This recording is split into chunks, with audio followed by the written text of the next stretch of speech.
하세요.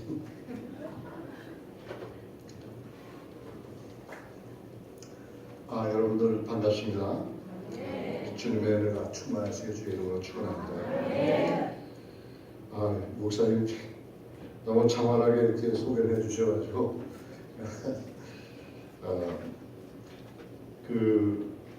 제가 이번에 중국에 갔던 것은 잠깐만 설명을 드리는 것은 저희 제가 대학 다닐 때 저희 은사께서 신앙 지도를 많이 하셨었는데 그분이 지금 나이가 한 76세, 7세에 돼서요.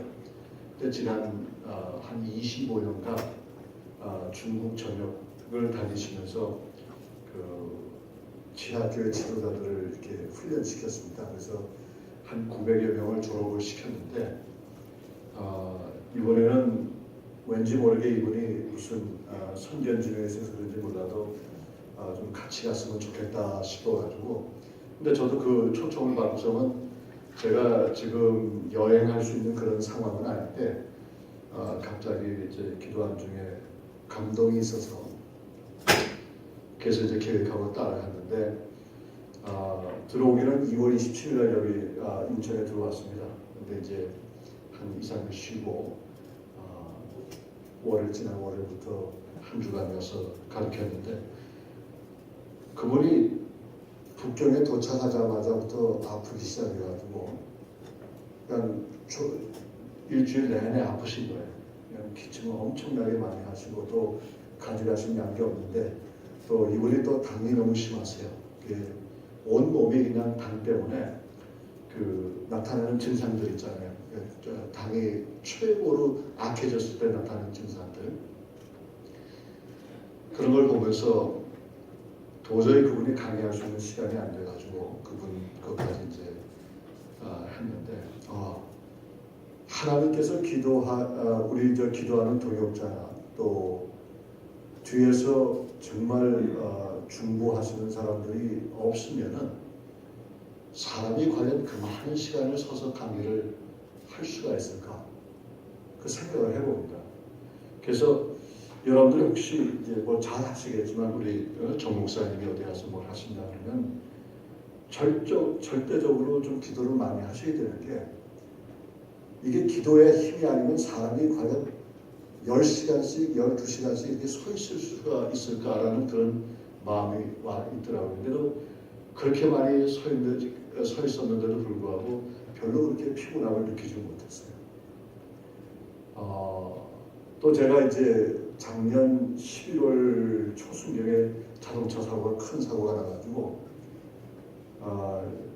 8기통짜리 엑스퍼디션이라고 포드에서 나온 가장 큰 차를 제가 몰고 다녔는데 그것을 완전히 망가졌어요. 더 이상 사용하지 못해가지고 했는데 운전을 하다 보니까 이렇게 핸들을 잡고 가다가 사고가 나가지고 여기서부터 이쪽 오른쪽 발까지 쓰지 못했습니다. 몇 개월 동안. 그런 상황에 또 다리까지 이렇게 아파가지고 넓적다리까지 아파가지고 걷지 못했어요. 그래서 그분이나 저는 완전히 약골이 돼서 중국에 갔었는데 그럼에도 불구하고 하나님께서 정말 지켜주셨어요. 정말 지켜주셔가지고 그 강의 모두 마치고 지하교회의 그 리더들이 정말 진지하게 얼마나 피곤하겠어요. 한번 강의 들 시간 들어가면 보통 한 시간 반, 2시간 하는데도 그 한자 놓치고 싶은 생각이 없어가지고 새까맣게 그들의 그 노트북에다 이렇게 적어 내려가거든요. 또 여러분들처럼 이렇게 앉아서 이렇게 뭐라고 할까 이런 편안한 의자에 앉아서 이렇게 하는 것도 아니고 낚시할 때 앉는 의자 있잖아요. 이렇게 접었다 폈다 하는 거. 그걸 거기다 갖다 놓고서 그 웅크리고 앉아가지고 무릎에다가 노트를 적어 내려가는데 너무 진지해요. 너무 진지해요.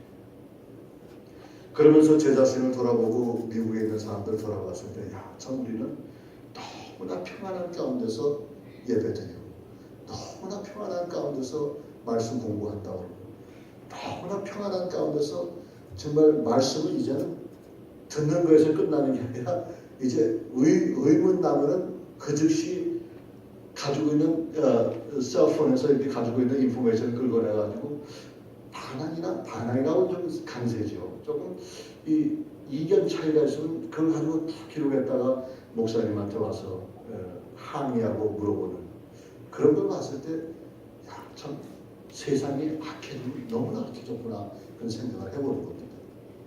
근데 이분들이 얼마나 요즘에는 중국이 많이 좀 완화돼가지고 지하교회 성도들을 그렇게 핍박을 하지 않아요.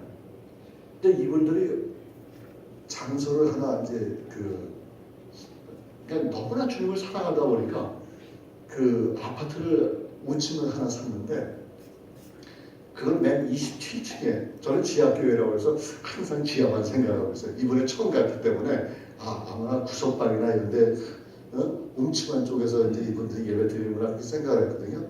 근데 그게 아니에요. 27층 되는 그 아파트 단지에 맨 위층을 갖다가 샀어요. 이분들. 어떤 지역에. 그 지역에서 사가지고 그 기간 동안 전국에서 다 모인 거예요. 전국에서 모여가지고 조그만 방 안에 다닥다닥 붙어 앉아가지고 거기 위층에 방이 3개인데 방을 3개를 몽땅 샀어요. 그래서 27층에는 누구도 못 올라오고요. 자기네밖에 오네. 또 이게 맨 위층에 있으니까 찬송을 불러도 통성 기도를 해도 이게 안 들리거든요. 밑에까지.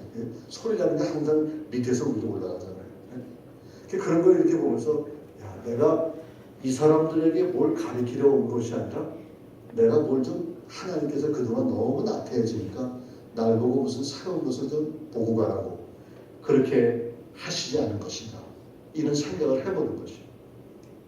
그러면서 이제 다시 이제 돌아오는데 제가 목사님한테 연락 못 드리는 것은요 다른 거 아닙니다. 이게 핸드폰이 미국에서 사용하는 거라 와이파이가 터지는 데 가서만이 이게 되는 거라. 그러니까 그걸 찾으려고 여기저기 다녔는데 여기 공짜가 없더라고요. 공짜가 없어서 어디 가면 뭐 어떻게 할 수가 없어요. 그래서 나중에 숙소에 오니까 숙소에는 와이파이가 되더라고요. 그래서 내가 목사님한테 연락을 드린 겁니다. 그래서 어쨌든 제가 목사님 한데 제가 여기 올 때마다 이렇게 불러주시고 사실 이게 헌신 예배라고 했을 때 이 헌신이라는 건 우리 평생에 한 번 하는 거예요. 그죠? 근데 우리는 매년마다 헌신한단 말이에요. 그러니까 매년마다 헌신하면 죽었던 사람 왜 또 살아나? 헌신하는 게 완전 죽는 거 아니겠습니까? 매년 헌신마다 이렇게 헌신 예배를 드리는데 아마 이번에도 지난번에는 청년 헌신 예배 하더니 이번에는 내가 오니까 목사님께서 나를 사랑하신 가운데 에스더 여전도의 선교회 헌신 예배를 이렇게 이름을 붙이신 것 같아요. 그러나 정말 감사한 것은 우리가 그렇게 떨어지고 자주 보진 않아도 늘 마음속에 항상 그리워하는 그런 마음을 가진다고 하면 그 그리움 속에서 사랑이 싹트게 되는 그 그리움 속에서 사랑이 싹트다 보니까 그 사랑이 발전해서 남에게 끊을래야 끊을 수 없는 그런 관계까지 하는 겁니다. 제가 전 목사님 처음 뵀을 때 참 저는 별명을 지었어요. 저는 숨으셨습니다. 저 목사님 별명을 만들었어요. 의리의 사랑이. 우리 목사님 의리 계시는 의리의 사랑이. 그래서 늘 좋은 말씀 해주시고 카톡으로 그냥 격려해 주시고 그래서 오늘도 이번에 이렇게 오게 됐는데 저는 아무런 피곤함이 없습니다. 얼마나 감사한지 모르겠어요. 제가 시차가 없는 사람 중에 한 사람입니다. 어딜 가든 시차가 없어요. 그래서 감사합니다. 자, 구차한 얘기는 나중에 여러분들 하려고. 오늘 이제 이 말씀을 이제 우리가 읽었는데 저는 이 말씀을 보면서 이런 생각을 합니다. 선지서는 우리가 대개가 부정으로만 생각을 하고 있어요. 나쁜 거. 왜냐하면 선지서 하나하나 봤을 때 다 심판의 얘기예요. 다 잘못한 얘기. 그러니까 예를 들어서 이스라엘 민족이 너무나 잘못하니까 하나님께서 회초리든 얘기다 하면 이걸 선지서라고 이렇게 얘기할 수가 있습니다. 그런데 이 선지서를 통해서 수많은 사람들이 또 수많은 목회자들이 어떤 정치적인 속으로 많이 사용하고 또 수많은 사람들이 남을 이렇게 정죄하거나 아니면 남에게 무슨 야단을 칠 일이 있으면은 이 선지서에 나오는 내용 가지고 그렇게 이야기를 하는 거예요. 근데 우리가 선지서를 보면 볼수록 그 깊이를 알면 알수록 이 속에는 하나님의 그 놀라운 사랑이 있다는 얘기예요. 여러분들 자녀들이 말을 안 들었을 때 매를 들잖아요. 요즘은 그것도 못한다고 그러대요. 근데 매를 드는데 매를 드는 그 이유가 정말 그 아들이나 딸이 잘못해서 그 미워서 그 아이를 치기 위해서, 때리기 위해서, 미워서 때리기 위해서 매를 드셨겠는가. 그런 부모는 하나도 없다고 생각을 합니다. 부모가 매를 들었을 때 그 매를 든 이유 중에 하나는 정말 그 존재를, 그 아들이나 딸을 올바로 세우기 위해서, 다른 길로 가기 위해서 그 매를 든 게 아니겠습니까? 그 매를 든다는 쪽에서만 생각하지 말고서, 매를 든다는 쪽에서만 생각하지 말고 진심으로 왜 매를 드셨을까라는 생각을 했을 때는 그 속에는 자녀들이 알지 못하는 무궁무진한 부모의 사랑이 여기 포함되어 있는 겁니다. 마찬가지입니다. 이스라엘 민족이 얼마나 못되게 굴었는지 아십니까? 오늘 본문에 보면 우리가 읽진 않았지만은 호세아서 10장 1절 2절을 보게 되면 이런 말씀이 있어요. 이스라엘은 열매 맺는 무성한 포도나무라. 그 열매가 많을수록, 이렇게 했습니다. 여기서 봤을 때 이스라엘은 열매 맺는 무성한 포도나무라 했을 때, 무성한 포도나무 보면은 포도가 엄청나게 풍년을 이루었다는 얘기입니다. 근데 그 열매가 많을수록 제단을 많게 하며라고 했습니다. 여기서 얘기하는 그 제단은 하나님을 위한 제단이 아니지요. 이방 신들을 위한 제단이란 말이에요. 그러니까 그 열매가 많을수록 제단을 많게 하여 그 땅이 아름다울수록 주상을 아름답게 하도다. 그 복의 근원은 우리 여호와 하나님이십니다. 우리 가정을 채우고 우리에게 모든 양육을, 우리에게 모든 것을 채우시는 분은 여호와 하나님인데, 그 채움을 가지고, 그 물질을 가지고, 그 능력을 가지고, 그 타이틀을 가지고, 그 권력을 가지고 내 자신을 위해서 사용한다는 얘기예요. 내 가족과 내 새끼들을 위해서 그걸 사용한다는 거예요. 똑같은 얘기입니다. 이스라엘 민족을 하나님께서 부흥케 만드셨어요. 잘 먹고 잘 살게 만들었습니다. 근데 그렇게 하면 할수록 이네들이 그 재물들을 다른 곳에 썼다고 했습니다. 2절에 보니까 저희가 두 마음을 품었으니 이제 죄를 받을 것이라. 하나님이 그 제단을 쳐서 깨치시며 그 주상들을 헐으시리라 했습니다. 이게 참 무서운 얘기입니다. 지금 우리가 넉넉해 있을 때, 지금 우리가 모든 것을 소유하고 있었을 때, 지금 우리가 마음껏 기쁨을 누리고 평안을 누릴 때, 이때야말로 주님 앞에 더 가까이 가는 데, 내가 마음껏 찬양을 부르고 마음껏 주여 이렇게 부를 수 있는 그 이때가 정말 복된 시간이에요. 근데 이런 걸 자칫 잘못하면 우리가 다 망각하게 돼버리는 거예요. 내가 잘나서, 내가 똑똑해서, 내 배경이 좋아서, 아니면 내 주위에 능력 있는 사람들이 많아서, 내가 줄을 잘 서서. 물론 줄 잘 서면 잘 됩니다. 잘 되고 다 줄 잘 서면 잘 돼요. 그러나 실질적으로 가만히 봤을 때 내가 하나님 앞에 바로 서지 않고서 만약에 일을 한다고 하면 그 모든 일이 무용지물이 되어버린다는 사실을 기억해 주겠습니다. 우리가 신앙생활을 오래 하다 보면 우리 생활 자체가 너무나 이 견고한 짐이 실어져 버려요. 왜 견고한 짐이라고 생각하면 이 견고한 짐이라는 것은 내 아성을 그렇게 아주 단단하게 만들어 버리는 거예요. 내 경험을 통해서, 내 배운 지식을 통해서, 내가 상황에 있는 그 상황을 통해서 이것이 완전히 견고한 벽을 그 그라운드를 만들어 놔가지고 하나님이 무슨 말씀을 할 때 하나님의 말씀이 들어갈 만한 그 장소와 그 여건이 안 되거든요. 그럼 이런 견고한 짐을 어떻게 깨어나? 다시 쉽게 얘기한다면 이 견고한 짐은 우리가 오랜 세월 동안 가지고 있었던 그 신앙의 묵은 땅이라는 거예요.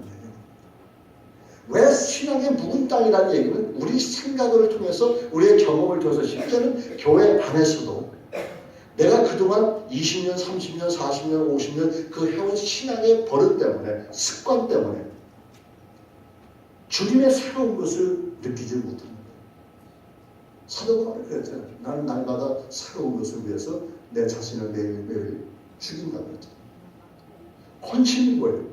헌신 주는 거예요. 주는 거. 정말 에스더와 선교회 오늘 배운 한 사람 한 사람이 주의 이름으로 죽기를 바랍니다. 기분 나쁘세요? 하나님 우리가 매년 헌신 예배하는 거 보니까 우리가 아직도 죽지 않고 자꾸 살아나니까 매년 우리를 헌신 예배를 하는 것 같습니다. 용서하고 들으십시오. 근데 실질적으로 내 자신이 헌신한 걸 제물로 바쳐줬다면 그 제물로 바쳐준 것은 끝나야 되는데 왜 자꾸만 내 자아가 살아가지고 그냥 자꾸만 그게 꿈틀꿈틀대면서 결정적인 순간에 나타나가지고 나라는 존재를 망가뜨릴 뿐만 아니라 내 주위에 있는 사람들까지 망가뜨리는 거예요. 묵은 땅을 기경해야 되는데 묵은 땅이라는 것은 묵은 땅을 어떻게 하면 사는 땅으로 기경할 수 있을까? 많은 얘기가 있지만 오늘 10장 12절의 말씀을 가지고 여러분들과 함께 나누길 원합니다. 10장 12절 말씀의 중반에 보면요 이런 말씀이 있습니다. 12절 중반에 지금이 곧 여호와를 찾을 때니라고 했습니다. 지금이 곧 여호와를 찾을 때. 그럼 지금이라는 게 뭡니까? 실질적으로 성경에 보면은 이스라엘이 배교하고 주전 755년 전 이런 아까도 말씀드렸지만 하나님께서 이스라엘 민족에게 무순함을 허락하셨는데도 불구하고 이네들은 주님을 배신한 것입니다. 주님을 배신하고 주상에 예물을 바치고 거기다 그 모든 영광은 이방 신에게 올려드린 것입니다. 그렇기 때문에 문제가 생긴 거예요.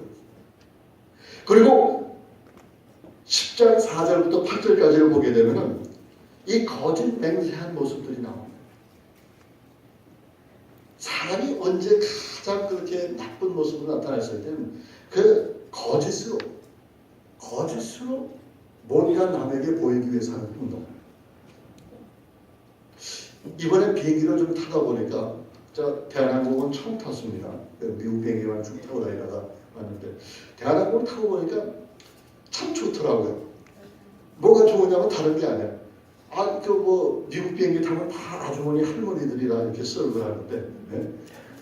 이게 대한항공 타니까 다 젊은 아가씨들만 있어요. 네? 그 알고 봤더니 다 내 딸 같은 그 나이란 말이에요. 그래가지고 그네들이 뭘 도와줄 때 날 보고 그래요.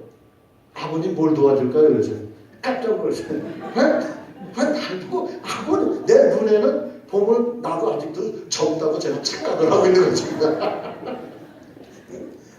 가만히 생각해보니까 제 막내 아들보다 나이가 어린 친구들이에요.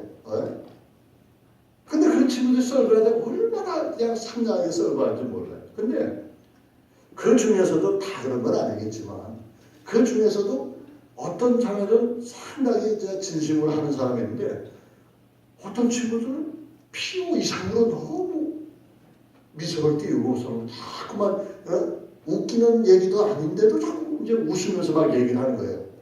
그래서 저건 좀 도가 지나치지 않는가 이런 생각을 해보는 거예요. 이런 걸 보면서 저는 그 영어의 히포크리시라는 게 있습니다. 그게 뭐냐면 이 히포크리시라는 얘기는 그 이중적인 삶을 산다는 그런 얘기가 되었어요. 근데 그게 원래는 좋은 말이에요. 뭐가 좋은 말이냐면 배우라는 말을 할 때 그 얘기를 하는 겁니다. 왜냐하면 배우라는 사람들 봤을 때 무대 위에서 생활하는 거하고 무대 밑에서 생활하는 거 별개의 것 아니겠습니까? 이게 좋고 나쁜 것은 나중에 따지고 근데 그 무대 위에서 선한 일을 하든 아니면 악역을 맡든 간에 그거는 일상생활하고 전혀 다른 얘기란 말이에요. 근데 그게 나쁘게 발전돼가지고 사람의 거짓이 많은 사람, 속이는 사람들을 그 사람을 갖다가 히포크리시라 이렇게 얘기를 하는 거예요. 나중에 지금 이제 나쁜 말로 이렇게 되어 있죠. 그러니까 이렇게 봤을 때 이스라엘 민족이 그런 거예요. 이중적인 생각을 하고 있는 거예요. 만약에 이들이 완전히 하나님을 버리고서 이방신을 섬겼다고 그러면 하나님께서 그냥 내버려뒀다 어느 결정적인 순간에 그냥 디스트로이 해버리면 그만인 거예요. 근데 왜 이스라엘 민족이 하나님 앞에 이렇게 큰 질타를 받았냐면 하나님이 가장 싫어하는 게 뭔지 아십니까? 하나님은 시기의 하나님이시라고 했어요. 그러니까 이방신 섬기는 것도 잘못된 것인데 이방신하고 여호와 하나님을 함께 섬겼기 때문에. 여러분들 인생을 한번 돌아보세요. 내가 예수님이 나의 구세주시고 나의 삶의 주인이시고 그분이 나를 인도하시는 분이라고 생각했을 때, 나의 삶의 전부라고 생각했을 때 그분만 바라보고 살아가야 되는 게 우리 믿는 자들의 사명이에요. 그렇지 않습니까? 난 이럴 때 아멘해. 아멘. 아멘 아니야? 아멘이죠. 예? 내가 예수님을 개인의 구세주로 믿는다고 그러면 그분만을 위해서 살아가야 되는 거예요. 내가 지금 어떤 일을 하는지 그 하는 일은 밥 먹고 살기 하는 것이 그게 본업이 아니라 그게 뭡니까? 부업이 되는 거예요. 나의 본업은 뭐예요? 나의 본업은 하나님을 찬양하는 게 본업이고 나의 본업은 예수 그리스도의 크리스천의 삶을 사는 게 그게 본업이라는 거예요. 이게 역설적인 얘기지만 이게 진실로 맞는 얘기인 거예요. 근데 그게 쉽게 되질 않아요. 매일 주일마다 강단에서 목사님께서 이렇게 살라 하지만은 그렇게 살아야 되는데 이게 몸에 안 따라주는 거예요. 그 자체는 뭐냐면 우리 삶 속에 이미 견고한 진이 세워져 버려요. 제가 지금 팔을 어느 정도까지 못 올려요. 왜냐하면 그 사고 충격으로 머슬이 굳어졌다는 얘기예요. 근데 그 머슬을 이렇게 치료하는 그 의사가 난 항상 그래요. 매일 하라는 운동하라는 몇 가지 운동하라는 그 형식을 알려 줬습니다. 근데 그걸 못하겠는 거예요. 아파요. 자꾸 벽에 가가지고 손을 올리라고 끝까지 올리라는 거예요. 그러고서 몸을 앞으로 이렇게 벽 쪽으로 이렇게 자꾸 이렇게 하라는 얘기. 팔이 떨어져 나가요. 지금도 그거 못해요. 근데 그걸 하지 않으면 이게 머슬이 굳어버리면 근육이 굳어버리면 그 다음에 전혀 못 쓰게 된다 그런 얘기입니다.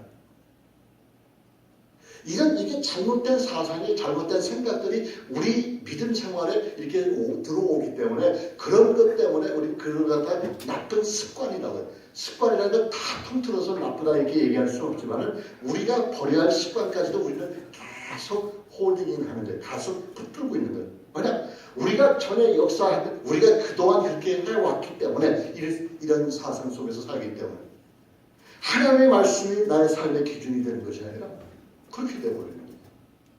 그래서 첫 번째로 저와 여러분은 우리 삶 속에서 정말 묵은 땅을 기경하기 위해서 새 땅을 말기 위해서는 주님을 찾아야 돼요. 근데 주님을 찾는 그 시간이 언제냐면 이때래요. 이때. 이날. 지금 이 시간에 저와 여러분들이 말씀을 듣고 있는 이 시간 속에서 저와 여러분들은 이걸 찾아야 되는 겁니다. 지금 미국에 그 한인 군목이 계세요.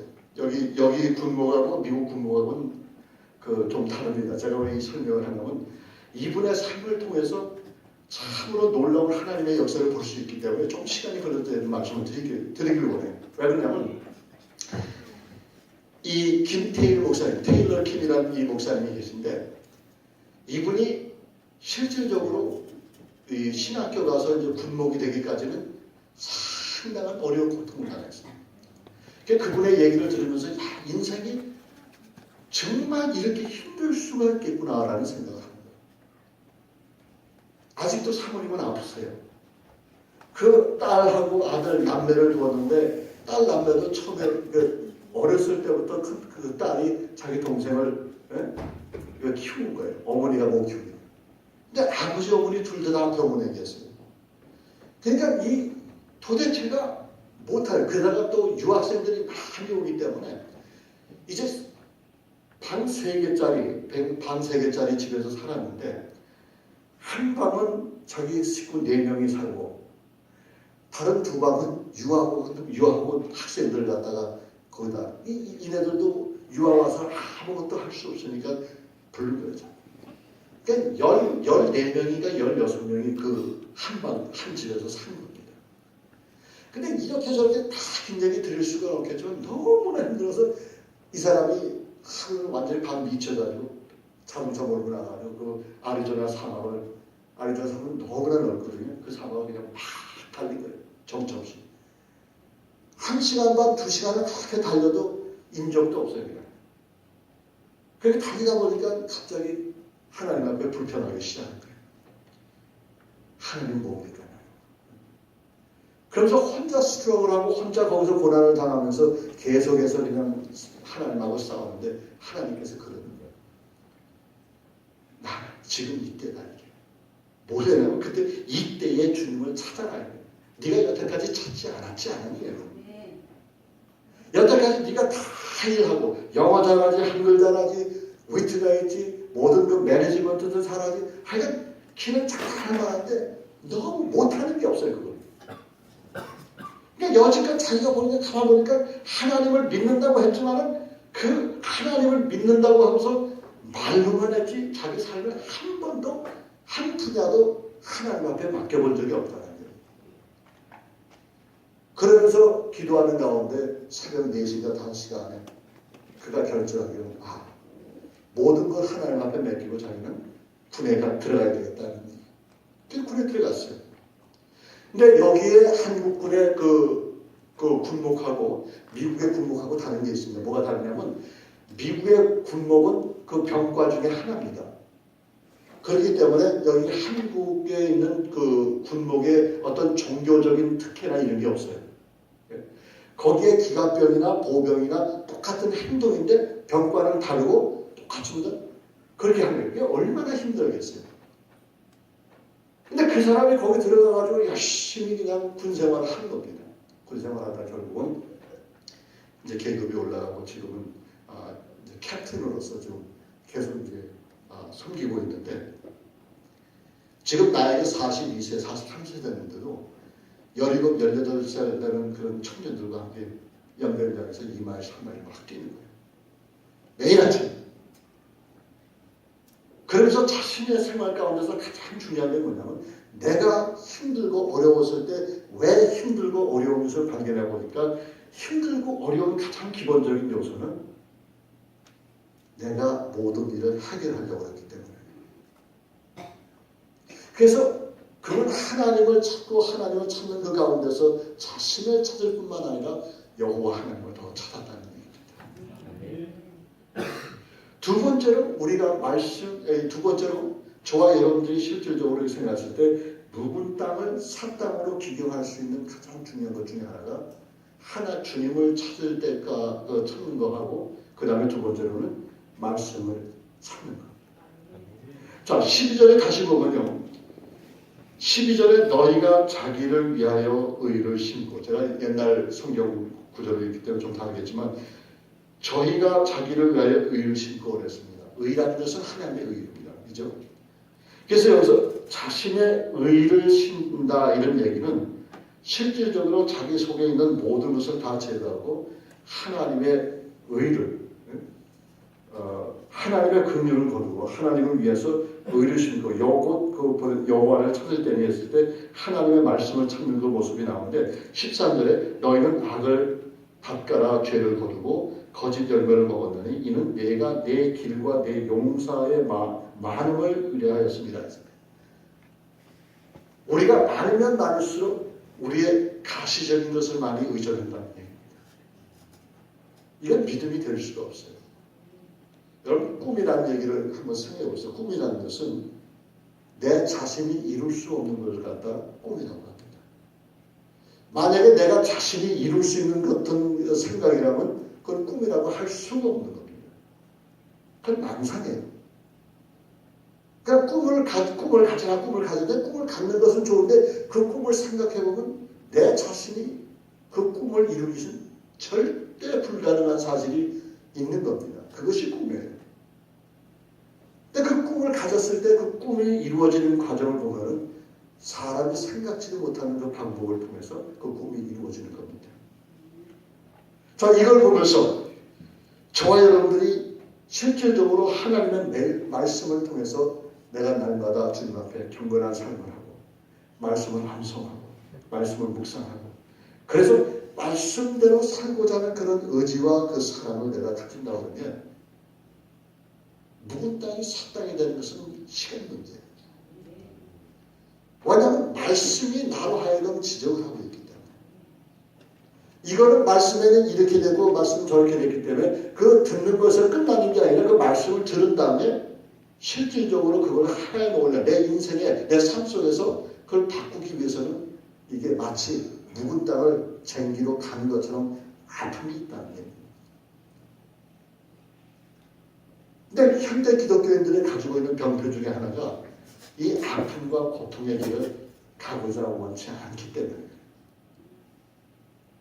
그러니까 말씀을 봐도 말씀을 내가 아는 한도에서 내가 이해할 수 있는 한도 내에서 그 말씀을 이해하려는 그런 의지가 있단 말이에요. 그래서 저는 그렇게 여러분들 큐티가 나쁘다는 건 아닙니다. 절대로. 근데 큐티 생활하면서 그 큐티 내용을 가만히 살펴보면 내가 혼자서 큐티하는 것보다는 목사님의 말씀이나 아니면 목사님과 함께 큐티하는 게 더 훨씬 낫습니다. 그 이유 중에 하나가 물론 여러분들 다 신앙에 다 성숙해서 혼자 다 말씀을 연구하고 다 그럴 수가 있겠죠. 그러나 우리가 목자 없이 말씀을 이렇게 묵상하고 한다고 그러면 우리는 자칫 잘못하면 외길로 빠질 수가 있어요. 잘못된 길로 빠질 수가 있어요.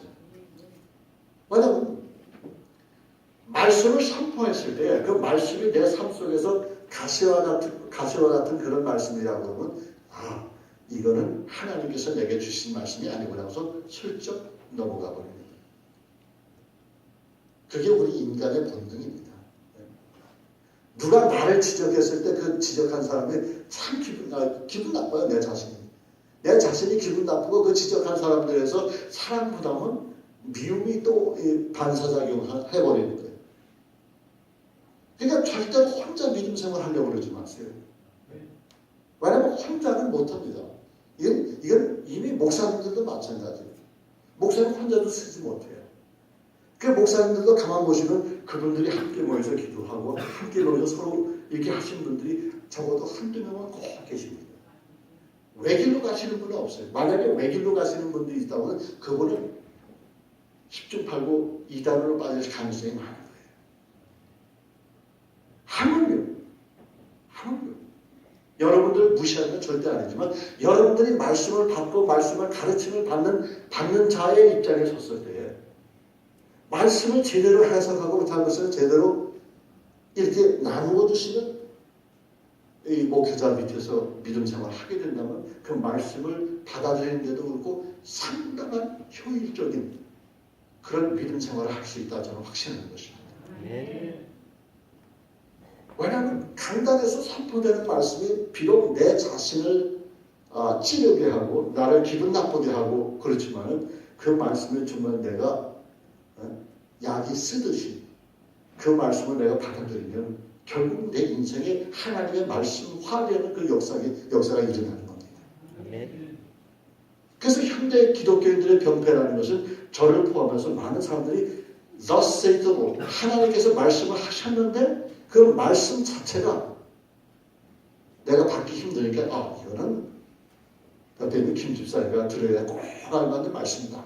하면 박 집사가 들어야 되는 꼭 알맞는 말씀이다. 그렇게 생각을 해버리고 자기는 아니다. 이게 큰 실수 중에 실수가 아닙니다. 진정 강단에서 늘 좋은 은혜스러운 말씀도 전해지지만 때로는 정말 칼과 같은 그 책망하는 메시지가 전해졌을 때 내 자신이 그걸 확실하게 받고 오늘 하나님께서 나를 향해서 하시는 말씀이라고 생각으로 받아들인 사람들은 분명히 회개의 역사가 날 뿐만 아니라 그들은 인생에 있어서 영적인 열매가 맺힌다는 얘기입니다. 세 번째로 12절의 하반절에 보십시다. 11절 하반절에 보니까 너희 묵은 땅을 기경하라. 그리고 마침내 여호와께서 임하사 의를 비처럼 너희에게 내리시라 했습니다. 자, 여기 보면은 첫 번째는 무엇을 얘기하냐면 주님을 찾아야 된다고 그랬습니다. 두 번째는 말씀을 심는 그런 삶이 있어야 됩니다. 자, 세 번째는 뭐냐면 내가 은혜를 받아야 되는데 여기서 중요한 게 있어요. 뭐가 중요하냐면 주님을 찾아서 말씀을 심어야 내가 은혜가 임하는 거예요. 주님 은혜 나리 오십시오. 그냥 뭐 이렇게 해서 눈 감고 뭐 가만히 있어봐야 임하지 않아요. 아니 기본이 있어야 될까요? 말씀이 있어야 될까요? 말씀으로 충족하게 세워지고 그 파운데이션, 기초가 든든하게 세워진다고 그러면 하나님께서 내리시는 그 은혜의 단비를 받았을 때는 이게 촉촉하게 내리기 때문에 결국은 그 열매란 이룬 걸 할 수 있는 거예요. 난 그래서 선지서를 이렇게 읽으면서 늘 마음속에 오는 것이 뭐냐면 우리는 이른 비와 늦은 비의 그 축복을 함께 받아야 된다 그런 얘기예요. 뭐 다 아시겠지만 제가 선포하는 가운데 한 가지이기 때문에 제가 말씀드리지만 농부가 밭에 나가서 씨를 뿌렸을 때 이른 비가 꼭 필요합니다. 그 씨를 뿌린 후에 이른 비가 있어서 촉촉하게 따라주면 이 씨앗이 잘 썩어서 여러분 씨앗이 그냥 있는 그대로 밑에 땅에 묻혀가지고 썩지 않으면요 이게 안 돼요. 썩어야 돼요. 그 썩는다는 의미가 바로 죽는 거 아니겠습니까? 이 씨앗이 잘 썩어야 이게 열매가 피어오르는데 싹이 나는데 이 썩게 되려니까 물이 필요합니다. 비가 필요합니다. 이걸 가지고 우리는 이른 비라고 얘기를 합니다. 근데 이른 비가 내려서 이게 씨가 썩어서 이삭이 자라고 이제 풍성하게 이제 자랍니다. 자라는데 자라고 나서는 그 다음에 또 한 번의 비가 내려요. 추수하기 전에. 전 농부는 아니지만 농부들이 그렇게 얘기한다고 해요. 그래서 이른 비와 늦은 비의 그 축복이 있어야 되는데 이거 두 개가 있어야만 결국은 열매를 많이 거둘 수 있다는 그런 메시지입니다. 자, 이걸 보면서 저와 여러분들이 믿음 생활할 때 정말 믿음의 씨앗이 내 마음속에 심겨지기 위해서는 그 믿음의 씨앗이라는 게 뭡니까? 히브리서도 마찬가지로 뭐라고 하냐면 믿음이라는 것은 보이지 않는 것의 실상이라고 했어요. 보이진 않는데 내가 실상을 보는 거예요. 이게 믿음이다. 세상 사람들은 그거 가지고 저 사람 배짱 좋다. 배짱이 아니에요, 여러분들. 아무리 배짱이 있다 하더라도 여러분들 앞에서 안 보이는데 그 보인다고 얘기할 수가 있겠습니까? 오직 믿는 사람뿐이 그 얘기를 할 수 있는 거예요. 믿는 사람만이 그 이야기를 할 수가 있는 것입니다. 이게 믿음의 씨앗이다. 보이지 않은 것의 실상을 바라보면서 이것이 내게 있을 것이라는 그런 확신 속에 살아가는데 그 확신이 어디서 오냐면 하나님의 말씀에 기초가 된 거예요. 이게 하나님의 말씀에 기초가 되는 것에 기초가 된 후에 그 다음에 하나님께서 은혜를 내려주시는 겁니다. 내가 은혜를 받는 게 아니라 하나님께서 은혜를 내려주시는 거예요. 여러분들 절대로 은혜 받기 위해서 교회 오지 마세요. 교회 오면 은혜 받습니다. 부흥회도 마찬가지예요. 오늘 부흥회 갑시다. 부흥회 가서 은혜 많이 받습시다. 그건 잘못된 얘기입니다. 물론 그 의미는 다른 거겠죠. 그렇지만 은혜는 하나님이 내리시는 거예요. 내가 왔다고 해서 은혜가 되어지고 또 그렇지 않다고 은혜를. 그러면 내가 내 의지로 만약에 은혜를 받는다고 그러면 내가 은혜를 받을 때도 있고 안 받을 때도 있잖아요. 그렇죠? 안 그렇습니까? 여러분? 내가 은혜를 받으러 온 목적이 교회 나오는 목적이 은혜를 받으러 온다고 했으면 은혜를 받으러 왔을 때에 그러면 그 말 어휘에는 어폐가 있는 거예요. 은혜 받을 때도 있고 안 받을 때도 있다는 거예요. 목사님 설교를 얘기했을 때 오늘 목사님 설교 무지하게 은혜로 왔습니다. 근데 그 다음 주 목사님 오늘 어저께 말씀 준비하면서 좀 바쁘신 일이 있었나? 오늘 영 은혜가 안 되는데 이거는 그리스도인이 할 소리가 아니에요. 이건 무지하게 무서운 말입니다. 영적 교만이 바로 그 속에 있기 때문에. 그래서 우리는 은혜 받으러 교회에 온 게 아니라 교회에 오니까 은혜가 되는 겁니다. 헌금 생활도 마찬가지예요. 물론 제가 헌금 얘기하려고 하는 건 아니지만 헌금도 마찬가지예요.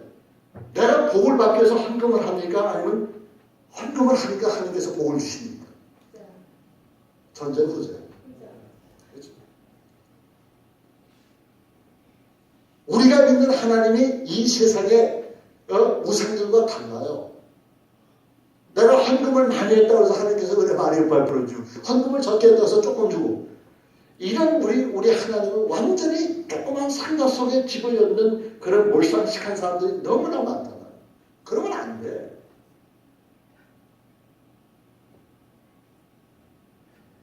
내가 교회 나와서 믿음 생활하고 하나님의 은혜 내리심을 받다 보니까 내가 헌금 생활을 하고 내가 봉사 생활을 하고 내가 남에 대한 사랑이 더 지극하고 이게 발전되는 겁니다. 그러면 절대로 여러분들 시험 받지 않습니다. 물론 여기 계신 분들은 잘 그렇게 하시겠지만 저는 그렇게 생각해요. 많은 분들이 그런 얘기를 합니다. 교회 갔다가 나 오늘 시험 받았어. 시험 받은 우리가 보세요. 여러분들 시험 받은 거나 그 다음에 이제 예를 들어서 강단에서 목사님 무슨 말을 했는데 목사님 내 얘기 했구나. 나 시험 받았다. 그 목사님 하신 말에 대해서 시험 받았다. 이렇게 생각하는 거예요. 근데 그 생각 자체가 잘못됐다는 것은 그 말씀이 하나님께서 우리에게 전해주시는 말씀이라고 했을 때는 내가 그 말씀을 받아야 되는 거예요. 여러분 생각하면서 목사님 강단에서 여러분들 못 보시겠어요? 아무개 다 얼굴 저도 봐도 이렇게 보니까 다 알겠는데 목사님 매주일마다 강단에 서서 말씀하실 때 다 아십니까? 그러면 사실상 혹시 박 집사님 계시죠? 네, 개인적으로 얘기하는 거 아니니까 절대로 오해하지 마시면 박 집사님 딱 하고 앉혀놓고 박사! 어쩌고 막 이렇게 얘기한다고 그러면 옆에서 보면 김 집사님하고 이 집사님이 고소하다 그렇게 생각할 겁니다. 뭐냐? 자기는 그거 아니거든. 근데 목사님이 그렇게 이야기했을 때 꼭 박 집사님에게만 그 메시지가 가느냐 이게. 그 메시지는 여러분들 모두에게 다 포함될 거란 말이에요. 그런 포괄적인 생각을 가지세요. 그런 넓은 마음을 가지세요. 태평양 바다가 얼마나 큰지 아십니까? 13시간 비행기 타고 가야만 건널 수 있는 게 태평양 바다. 그 조그마한 통조림 깡통 같은 데서 말이에요. 저는 비행기 탈 때마다 그 소리 하네요. 통조림 깡통을 생각하네요. 그 통조림 깡통을 다 보면 아주 그냥 그 고기들을 아주 움직이지도 못하도록 그 깡통에 꽉 채워가지고 여기는 그렇게 안 나오는데 미국에는요 넓적 다르게 생겨가지고 거기다 고기를 차곡차곡 이렇게 쌓아놨어요. 이렇게 쌓아놓고서 그 다음 어떻게 뜯냐면 여기서 뜯어가지고 이렇게 돌리면은 이게 차곡차곡 이렇게 뜯어져요. 뜯어지고 보면은 아주 똑바로 이렇게 정렬이 나뉘어 있습니다. 이걸 보고 저는 비행기 타면서 꼭 그 생각합니다. 내가 지금 통조림 캔 속에 들어가는구나. 13시간 동안 아무것도 못해요. 근데 그런 걸 보면서 좀 넓게 생각하잖아요. 푸근하게 생각하잖아요. 그래서 내가 이 교회를 좋아하는지 몰라.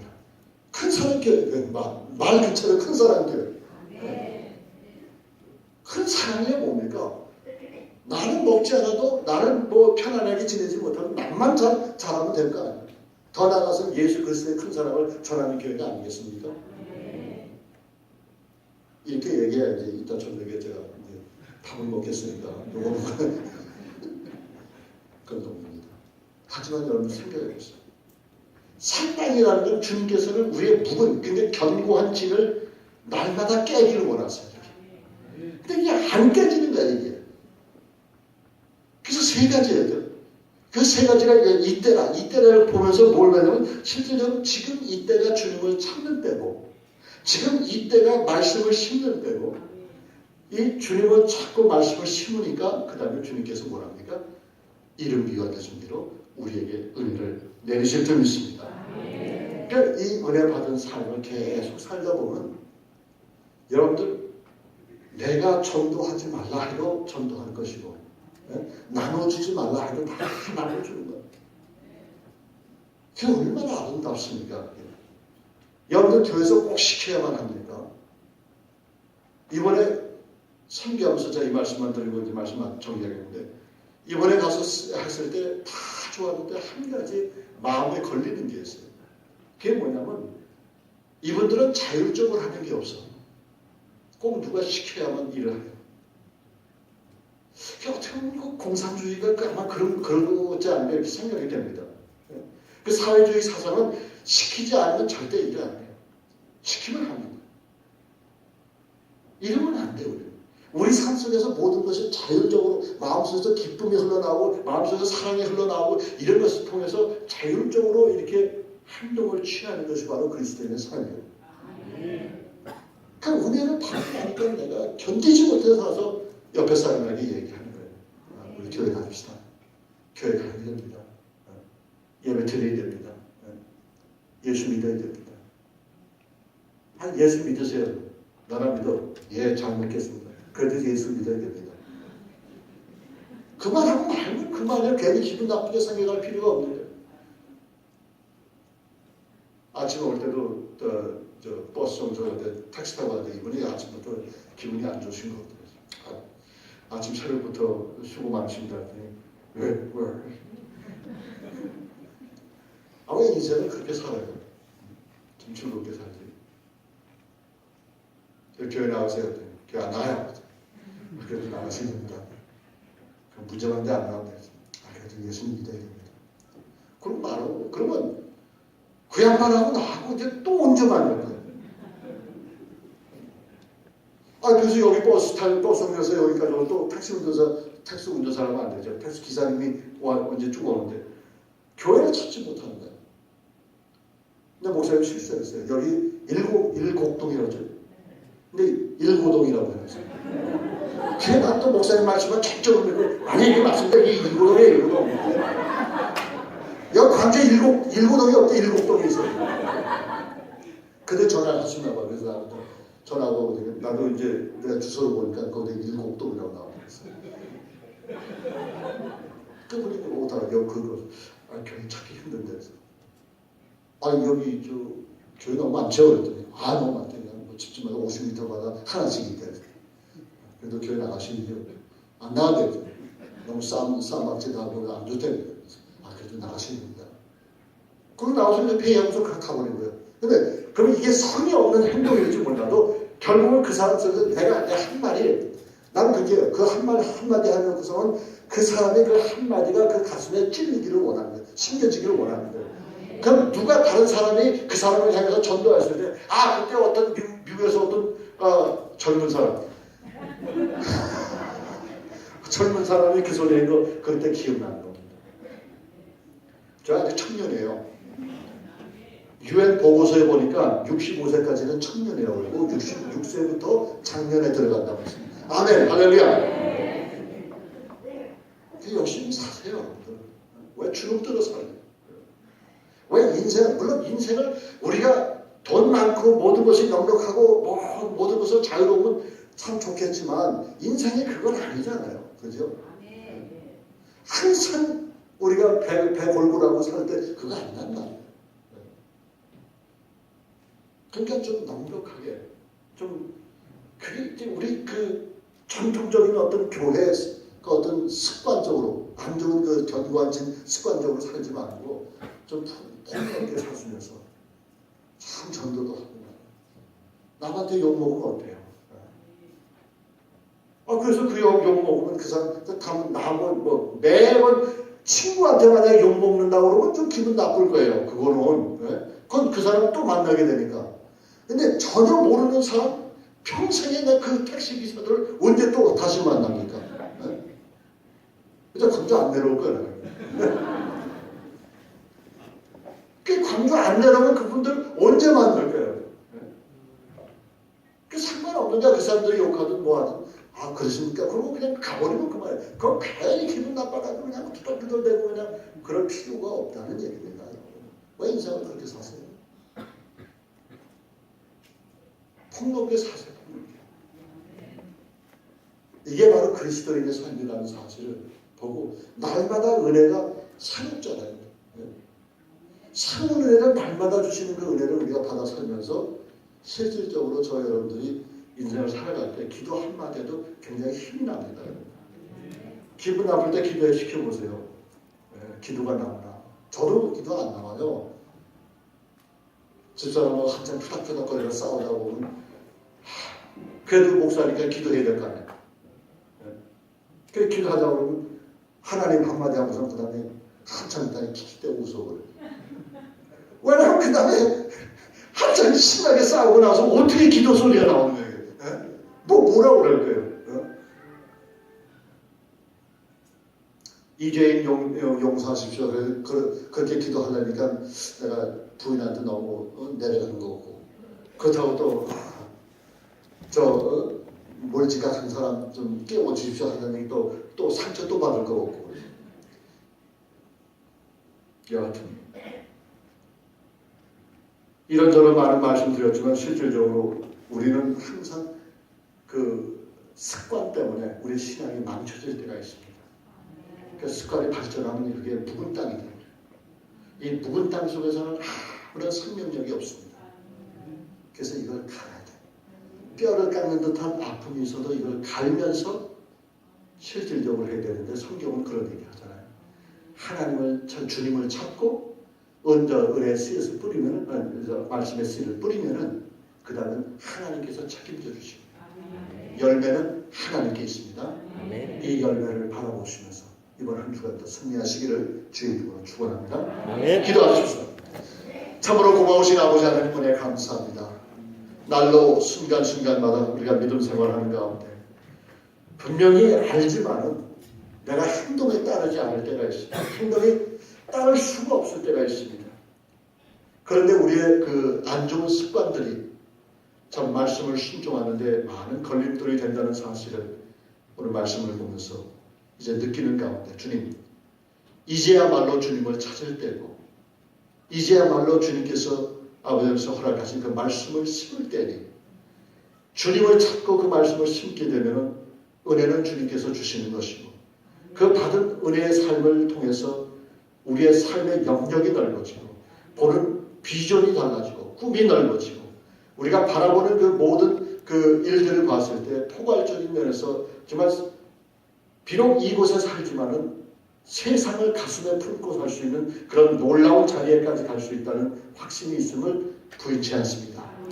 주여 도와주시옵시고, 이 교회를 통해서 한 영혼 한 영혼이 예수 그리스도의 큰 사랑을 입게 도와주시옵시고, 이 자리가 차고 넘칠 수 있도록 주님께서 축복하여 주옵소서. 감사와 찬송을 모두 주님 앞에 올리며 예수님의 이름으로 기도드리옵나이다.